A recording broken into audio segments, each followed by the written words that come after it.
One night, a truck hauling toxic chemicals swerves to avoid a rabbit, and a barrel tumbles into a nearby pond. The next morning, Joshua, a local bug collector with a strange love for spiders, visits the pond to catch crickets for his pets, unaware the water is poisoned. A week later, his friend Mike drops by, fascinated yet terrified by Joshua's growing collection. The spiders have become enormous, and Joshua proudly claims it's all thanks to his magic crickets. As they talk, one tarantula escapes. Joshua introduces Mike to his prized creature, Canuela, a venomous queen capable of melting prey from the inside out.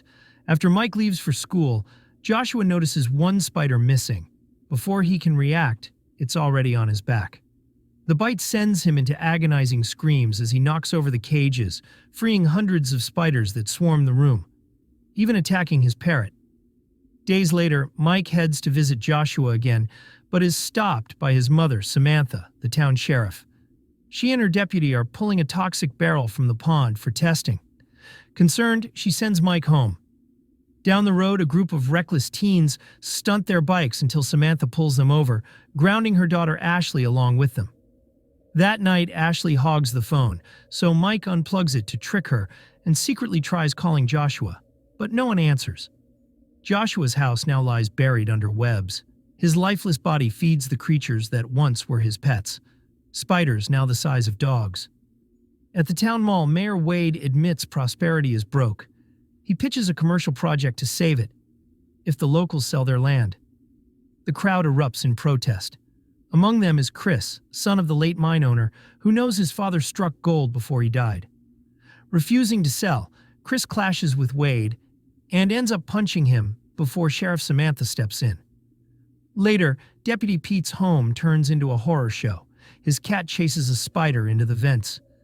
Moments later, eerie scratching sounds echo through the walls.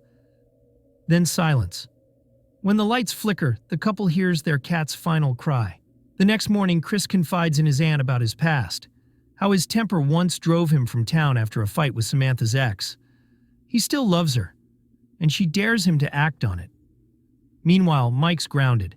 Samantha even handcuffs his bike, while his sister Ashley sneaks out to meet her boyfriend.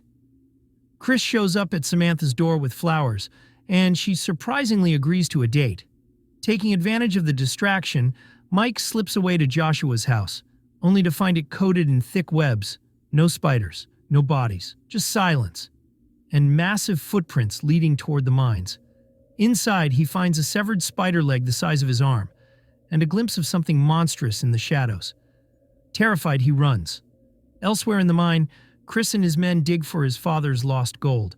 When one worker's hose jams, he blows into it, and hundreds of spiders pour out. Then Canuela, the monstrous queen, descends, ending his screams. On the road, Chris spots Mike and offers him a ride. Mike tries to warn him about Joshua's spiders, showing the giant leg as proof, but Chris laughs it off as a prank. That night, Mike sneaks back home, but Samantha catches him. She doesn't believe a word, blaming his wild story on too much TV. Meanwhile, at Wade's ostrich farm, chaos unfolds.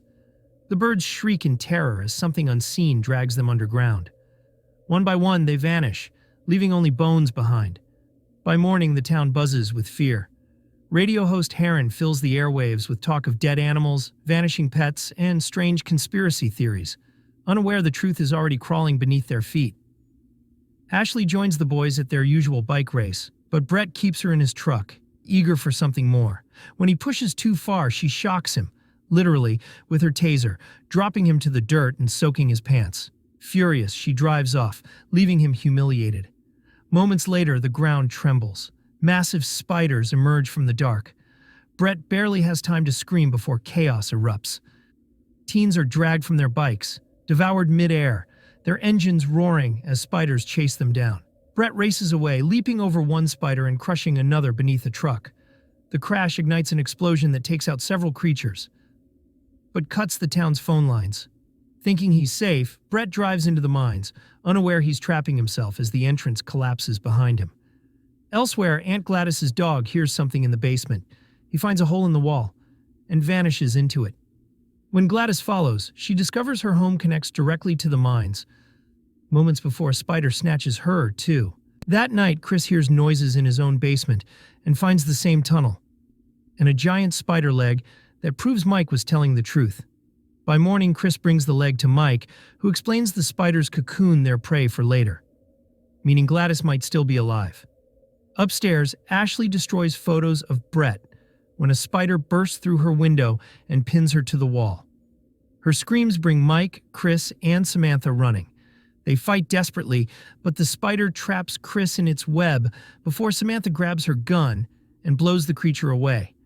Shaken but alive, Samantha radios Deputy Pete, ordering him to bring every weapon he can. Pete loads up and races through town, unaware the spiders are already tailing him. When he arrives, one lands on his car. He fires through the roof, splattering green goo across his face. Samantha and the others rush outside, finishing the beast, before piling into the cruiser. As they speed off through Prosperity's empty streets, shadows move along rooftops.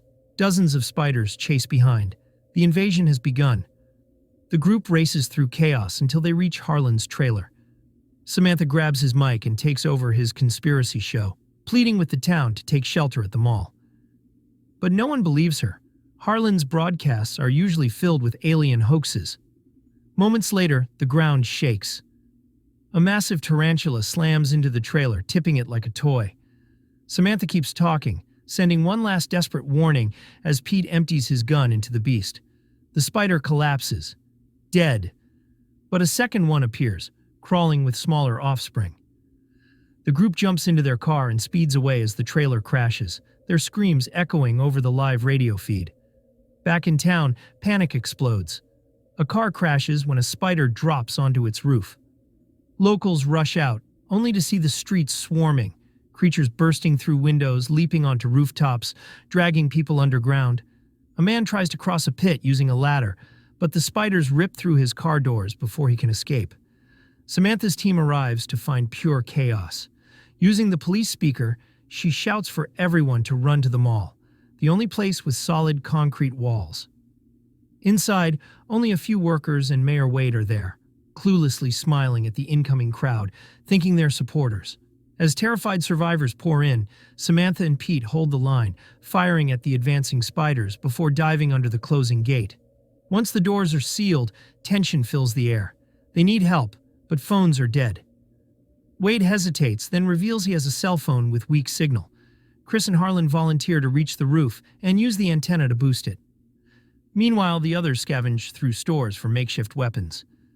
Mike hands Chris a few perfume bottles, explaining they might throw off the spider's sharp sense of smell. On the roof, Chris climbs the antenna while Harlan fires at spiders, scaling the walls. Chris finally gets a signal and dials 911, but the operator laughs off his story. Below, the mall's front gate begins to buckle under the pounding of countless legs. The walls rattle. People hold their breath. Then Ashley spots something suspicious. Mayor Wade sneaking out the back. A worker shouts that the exit leads straight into the old mines. And suddenly, everyone realizes where he's really going. Samantha orders her kids to hide in the mines while the others prepare for battle. The massive tarantula bursts through the shattered gate, then pulls back, unleashing a swarm of smaller spiders into the mall. Gunfire erupts, but there are too many. Screams echo as people are dragged away. The survivors retreat to the basement. Pete barely makes it, rolling under a shutter and using a chainsaw to slice through the legs that reach for him. Inside, the group realizes Wade locked the next door. They're trapped. On the roof, Chris and Harlan are surrounded. Harlan leaps off into the bushes to distract the spiders, just as Pete bursts outside. They have no choice but to run. Deep in the mines, Wade runs into Brett. When the spiders appear, Wade steals Brett's bike to flee, but he's snatched and dragged into the dark. Brett speeds away, terrified. Elsewhere, Chris climbs down the antenna cables and crashes through a vent back into the mall, where Samantha helps him escape to the basement. Moments later, pounding echoes through the door. It's Brett, using machinery to break in.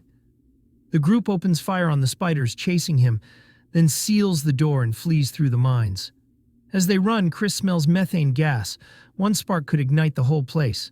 They move carefully, killing spiders with silent crossbows. Then they find the nest, a horrifying web of human cocoons. Among them hangs Wade, still alive. Chris frees him and sends Samantha to lead the survivors out while he searches for Gladys.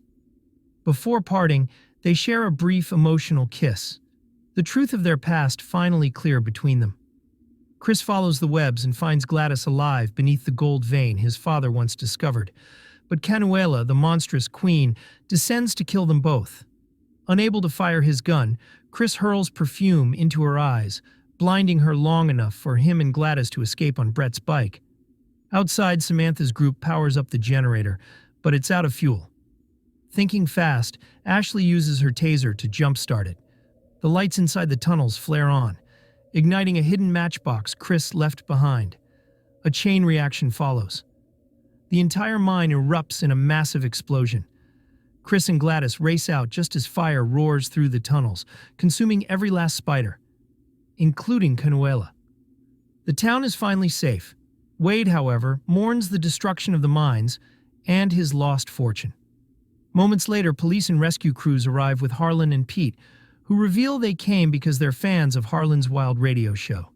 Days later, peace returns to prosperity. Chris has struck real gold this time, and Harlan flashes a grin, showing off his new gold teeth, a souvenir of survival. Thanks for watching, and don't forget to subscribe for more epic movie recaps like this.